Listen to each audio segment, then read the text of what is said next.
C'est à nouveau le printemps à Saint-Pourçain ce mois d'avril 2014.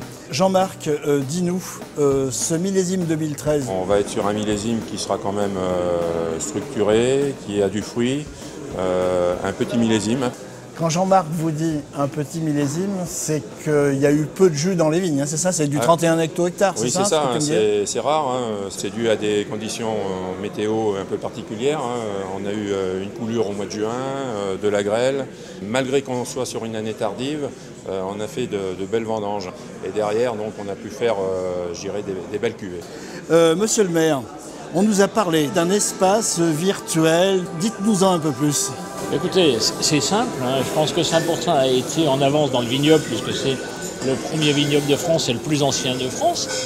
Eh bien, il fallait être à la hauteur en mettant en 3 dimensions le contexte historique du Saint-Pourçain, les deux, c'est-à-dire que faire comprendre quelles étaient les racines, quelle a été l'évolution, et à travers ça, imaginer quelle peut être la projection dans le futur. Je pense que ça doit être par ici.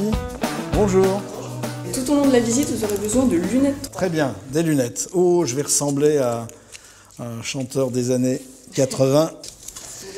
Et on rentre dans l'espace. L'espace patrimoine tourisme. Espace patrimoine tourisme. C'est ce grand écran immersif qui va nous retracer toute l'histoire de Saint-Pourçain à travers l'histoire du moine Porcianus qui a donné son nom à Saint-Pourçain. Alors Camille, dites-moi où vous m'emmenez alors?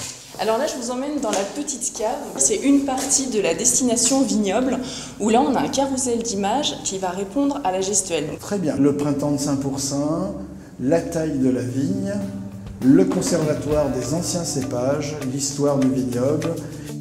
Super.